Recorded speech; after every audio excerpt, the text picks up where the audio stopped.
kulanti wanaagsan daawadayaal halkani waa xafiiska warbaahinta Qoraxay Media ee magaalada Nairobi kuna soo dhawaada barnaamijkeennii toddobaadka Qoraxay Web TV oo uu maanta marti inoogu yahay mudane Maxamed Xasan Shidane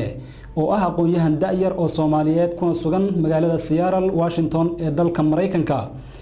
Mr. Shidane wuxuu degan yahay magaalada Seattle Washington ee dalka Mareykanka wuxuuna xubin aad u firfircoon ka yahay ururka dhalinyarada Ogaadeniye ee OYSU ee magaaladaas Seattle. waxaan daawadayaal mudanaha ka wareysan doonaa arrimo inta badan la xiriira ururka OYSU Seattle Washington iyo dadaalada ay dhalinyarada Ogaadeniye halkaasi ka wado. haddaba daawadayaal inta aynaan wareysiga u gelin aan soo dhaweeyay mudane Maxamed Xasan Shidane mudane ku soo dhawow warbaahinta Qoraxay Media gaar ahaan Qoraxay Web TV.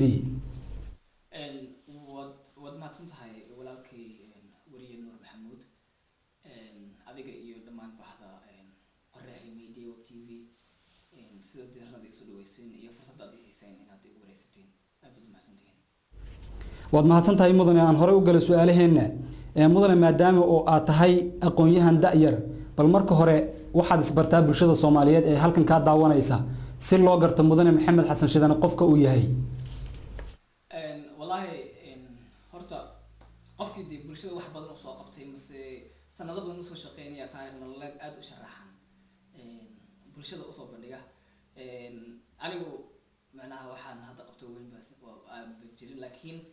aniga waxaan ku dhashay degmada Cadaado gobolkii hore la oran jiray Galguduud ee hadda ka tirsan ama loo yaqaano Galmudug anigoo yar baa laga soo qaxay wadankii qaxootiga Kenya waalidkii hooyaday ila timid Kismaayo iyo qaxootigaas baan u dhaxeeyay waxbarashada dugsi dhexe ilaa iyo high school ka qaybtiisii koowaad 2 sano ugu horreysay waxaan ku bartay qaxootiga high school waxaan ku dhameeyay school boarding ku yaala xaafadda Malaayga ee magaalada Nairobi oo Balkan High School yiraahdo 2005 markaas kadibna Mareykanka ayaan soo galay ardaynimadu wax aad si fudud ku dhamaado maahan hadda wali arday jaamacad Mareykanka ka bartaan ahay waa intaas kulay wixii kale aan ka tagina dabcan waraysi hore bixiyay ba jira intaas hadda ugu soo dhacday maanta mudane waxaad ka mid tahay ururka midowga dhalinyarada iyo ardayda Ogaadeniye ee dalkaasi Mareykanka gaar ahaan Seattle Washington bal waxaad nooga warantaa hawlaha uu ururka OYSU ka qabto halkaasi. Okay, so waxaan ka tirsanahay ama xubin ka ahay iyo waliba guddiga ururka OYSU Seattle OYSU North America gaar ahaan farciisa gobolka Washington ee magaalada Seattle shaqada aan shakhsiyan ka qabtaan kaasi waxay tahay waxaan ahay public relations mise arrimaha bulshada urur ahaan si waxaan qabano waxaan u wada shaqeynaa OYSU North America dhan asawad laakiin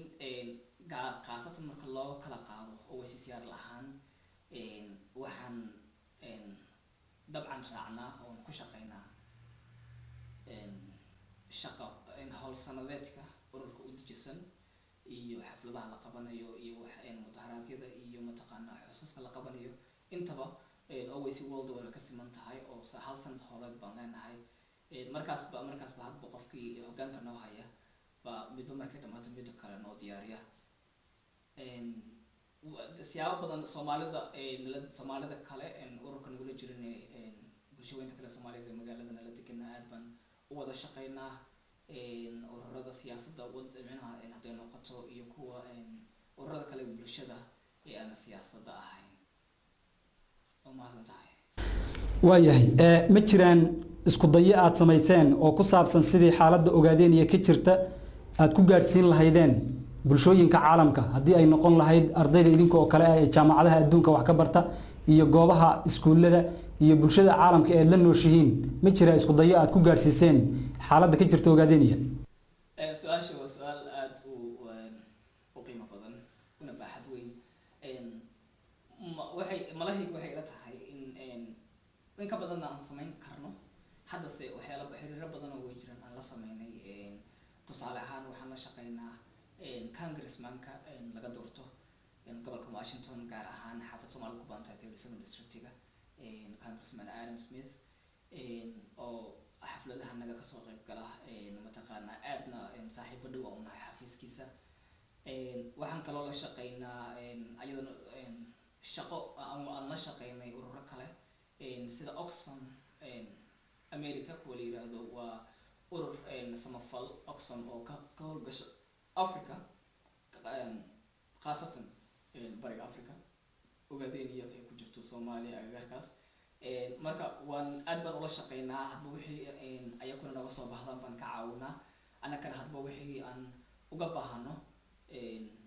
baan weydiisanaa inta badan xafladaha ay way imaadaan dad soo ku siiya hadda markii waxaan sanadkii soo dhaafay dhexdiisii samarkii 2015 waxaan martin gelinay OACCR lahaan shirkii sanadlaha ahaa ee OAC North America siyaar baan ku qabanay waxaa kasoo qayb galay madax aad u fara badan localka gobolka Washington gudihiisa iyo federaalkaba iyo waliba marti ka socotay hay'adaha sida Oxfam oo kale iyo martiyo kale fara badan marka way wada shaqeyn aad u fiican baan ka dhaxaysa kuwa localka aan isla deganahay iyo hay'adaha kale dawliga ah ee wadanka ka jira waan gartay mudana waxaad inta badan magaalada Seattle Washington ku qabataan munaasabado waaweyn oo ay dad badan ka soo qayb galaan marka aad munaasabadahaasi qabanaysaan yaad ku marti qaadaan oo ka soo qayb gala markii laga tago ururka dhalinyarada Ogaadeenaya oo OACU iyo jaaliyadaha Ogaadeenaya waa aad baasan tahay mudane anagu urur ahaan markaan xaflada qabanayno waxaan isku daynaa inta badan xafladaasi inay nagala soo qayb galaan dad kale aan ahayn ururkeena iyo jaaliyadana intaba ururada Soomaalida kale dadka bulshada Soomaalida walaalaha nahay wadanka nala degan anagu baa kamid ka nahay aad baan ugu casuunaa oo nagala soo qayb galaan aad bayna noo jecel yihiin xiriir aad u wanaagsan baa naga dhaxay ururada kale bulshada ee Soomaalida waxaan kaloo ku casuunaa qowmiyadaha kale sida Oromada iyo mataqaana iyo qowmiyada kale jiraan marka ayada noo dhow sida qowmiyadaha aan Soomaalida ahayn Oromadaas kamid ah ama Xaarada kamid ah Eritreanka community ay ku meesha ku leeyihiin marka way dad badan macnaha waxaan isku daynaa badan inta badan xafladaheena anagoo kaga faa'iideysanayna arrimo awgeed tigiran u sameynaa dadka ka soo qayb galaya inta badan waxa la soo abaabulaa inta xafladda bilaaban ka hor waa maasantahay waayahay waxaad bilihiina soo dhaafay samaysteen barnaamijyo muuqaal ah oo aad ugu magac darteen OACU Seattle TV maxay idinku dhaliyay arrintaasi maxayse tahay ujeedada aad kala haydeen waa su'aal aad u qiimo badan OACU Seattle TV waa sida qorraxay web TV oo kala asagana waa web TV hadda dabcan waa web TV laakiin mustaqbalka aayaha waxaan aad u rajoonaynaa inuu sii koro sii weynaado baahidiisa waxaan ugu dhalisay markii hore in wacyigelinta guud bulshooyinka Soomaaliyeed dhulka meel kasta ka joogaan in macnaha barnaamijyo ay aad uga bogtaan wax macnaha macluumaad badan oo muhiim u ah iyo mataqaana inaan ugu faa'iideyno aan uga warno dhammaan Soomaalida meel kasta joogto Ogaadeenaya gudaheeda Soomaaliya gudaheeda iyo qurbahaba kuwa jooga in wax un afkooda ku baxa oo ka xiiso badan TV-yadan hadda sida khaaska loo leeyahay commercial TVs kala yiraahdo mataqaana kaas ayagu inta badan waxyaalaha xaqiiqada uga taga ama uga warramay sida loogu talagalay Soomaalida uga baahi tirin anagu waxaan isku daynaa gaabkaas ama macnaha meesha bundada u dhaxaysa TV-yadan sida khaaska loo leeyahay Soomaalidu daawato Soomaaliya ku baxa waxyaalaha ay ka tagaan muhiimka ah Soomaalidu u baahan tahay inay maqasho inaan ugu soo gudbino hadda wili heer aas ku maraya oo mataqaana oo iska bilaaw laakiin aad waxa uu rajoonahay markii aan si fiican u sii wadno oo ku sii tababarno in baahida Soomaalida inta badan aan ku daboolo doono haduu Ilaahay yiraahdo waxa kale ayadana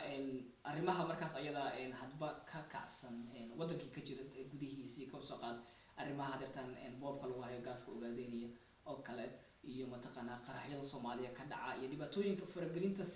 siyaasadeed ee shisheeyuhu ku hayaan wadankeena hadba wax isku dayna inaan ku soo yara qaadano barnaamijyo kale oo xiiso badan ay ka mid yihiin aba seminaaro yara kooban sida time managementiga leadershipka iyo waxyaalaha asleena bulshada Soomaaliyeed ba faa'iido ugu jirta ayaan kusoo taginaa maxamed OYSU ahaan ma jiraan ururo dhalinyaro oo Amerikaana ama Afrikaana oo aad wada shaqayn leedihiin oo ku sugan halkaasi way jiraan way aad bay u jiraan ururo kama soo qaad Soomaalida hadda bulshada Soomaaliyeed urur dhalinyaro waxa jira aad u firfircoon ayagana bulshada ku jira oo aan la shaqeyno waxa jira urur la yiraahdo hadaan hadda Carabaad waxa la yiraahdaa ururka madasha midnimada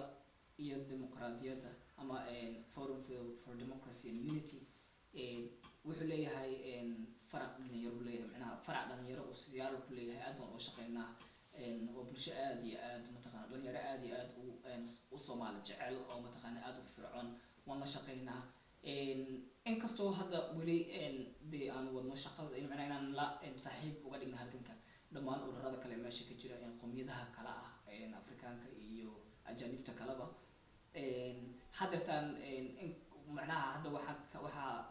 waqti xaadirkan hadda madaxay ku jira ururkaas Soomaalida ah dhalinyaro kale ayaguna Soomaaliya oo mataqaana xirfado kala duwan leh waxa jira hadda dhalinyaro ka soo qad gobolka la degan oo iyagu takhasus u leh ama sameeya jiritaanka aflaanta ka gaaban oo hadda ay ku soo qaadanayaan mowduuc Soomaalida aad iyo aad muhiim u ah ayagana waa wada shaqeynaa waana isgarabsanaa ayagana waxay nooga baahan yihiin ka caawinaa annagana waxa uga baahanaa weydiisanaa marka laakiin mustaqbalka insha Allah waxa aad u rajo weynahay in macnaha maadaama ay hadafyada loo abuuray ururka dhalinyaro ururka midowga iyo dhalinyarada ogaadeenaya ay tahay mid kamid ah uu yahay in halkanka saaxiib loo abuuro aad baan ugu rajo weynahay mustaqbalka insha Allah asxaab badan oo Soomaaliya ajaanib ah inaan insha Allah halkankanaga iyo hawlahanaga ku soo darno umaasantahay okay laamaha kale ee OYSU ee Mareykanka ama caalamka kale xiriir noocee ayaa idinka dhaxeeya idinka urur ahaan waa su'aal aad iyo aad u qiimo badan mudane way naga dhaxeeyeen sadda qaarad ahaan OYSU North America aad bay nooga macnaha ururka kale sida OYSU Minnesota oo kale urur aad u weyn ah OYSU San Diego Colorado Texas Edmonton waxa dhanba way jiraan oo qaarad badan ayuu ka wada North America ka wada tirsanahay waan wada xiriirnaa waliba si mataqaan aad isugu dhaw asbuuci hadda macnaha hadda ugu fogaato asbuuc uma kala maqnaan sababtoo guddi baa naga dhaxeeyo guddi waxaan leenahay heer qaaradeeda oo isku kaaya mataqaan hawlaheena coordinate gareeya ama isku mataqaan isku keena isku xira haddii mataqaan wax uga baahano kaba soo qaad qof anaga naga mid ah haduu siyaaro hawl macnaha gobol kale Minnesota kale hawl u aado si uu ula xiriiro dhalinyaradii kale kaba soo qaad aniga haddii shakhsiyan aniga Maxamed ahaan waxa ka ahay OYSU qaarada North America advocacy-ga mase u ololaynta xuquuqda shacabka dulmanaya ogaadeenaya kale waxaan la shaqeeyaa xubno kale oo ayagana sidoo kale North America ugu jira oo laakiin gobollo kale ah xiriir dhow baan leenahay aad baan wada xiriirnaa aad baan wada shaqeynaa markay noqoto wixii North America maqaarada ka baxsan kama soo qaad OYSU Minnesota OYSU Nairobi oo kale ayaguna waan wada xiriirnaa of course waa iska warhaya kama soo qaad markii aan u baahano xafladeena oo kale oo la u baahana heesa inaan tumano oo kale muusigooda iyo waxoodii ayaga hadda xifrad wax alaal waxay nagu dhaamaan baa hadba soo codsanaa way noo soo sameeyaan way noo soo diraan annagana waxa u sameyn karnaa ay ku sameeyaan marka xiriir noocaas oo caalami adduunka dhan meel kasta oo OYSU ka joogaan aad baan isaga warhaynaa isugu dhownahay laakiin hadda dadka isugu dhownahay kuwa ila degan kuwa la degan qaaradan North America Canada iyo USA wad maasantahay aad baad mahadsantahay ogaadeenaya waxaa ka jira dhibaato aad u xoogan waxaana mar walba ka soo barakaca dad aad u badan oo maati u badan ma jiraan wax xiriir oo aad la sameysaan goobaha ay ku sugan yihiin dadka qaxootiga ah ee ogaadeenaya ka soo barakacay sida xiriyaha qaxootiga Dadaab ee wadanka Kenya oo kale yes way jiraan xiriiro way jiraan kaba soo qaad waxa kamid ah barnaamij hawl sanadeedkan oo kale waxa kamid ah barnaamij la yiraahdo Bill School Educated Child oo kale oo hadda dhowr bil ka hor ama laba ka hor aan ku qabanay siyaaro barnaamijkaas oo loogu deeq loogu aruuriyo mutabarracaadka ama waxyaalaha sida waxbarashada kale lagu saaciidayo carruurta agoonta ah ogaadeenaya ka soo qaxay kaba soo qaad qaxootiga hadda tan Kenyadan jooga sida Dadaab oo kale marka macnaha waxaan sameynaa marka xaflado kale xafladaas oo dadku ay lacag ku soo galayaan oo intii si fiican loo soo agaasimo ayakana dadkana wax loogu sheego laguna madadaaliyo lacagtii kasoo baxdana si hadhowdii marka loogu diro iskuulaadka aqoonta ka farkarayso kasoo qaad macallimiintii oo kale lacagtoodii mishaarkoodii ama buwaagtii ama qalimaantii marka waa aad macnaha markasta inkastoo haddana dee baahida ogaadeynaya ka jirta dhammaan soomaali weynba ay baahsan tahay dadkii wada qaxayaan dadkii wada baahan yihiin haddana waan isku daynaa markasta inaan ka faa'iidaysano wax alla wixii soomaali weyn dadka soo barkacay soomaalida wax lagu qabanayo laakiin tan ogaadeynaya iyadoo si gaara ayay xil looga saaran yahay oo sanadkiiba inaan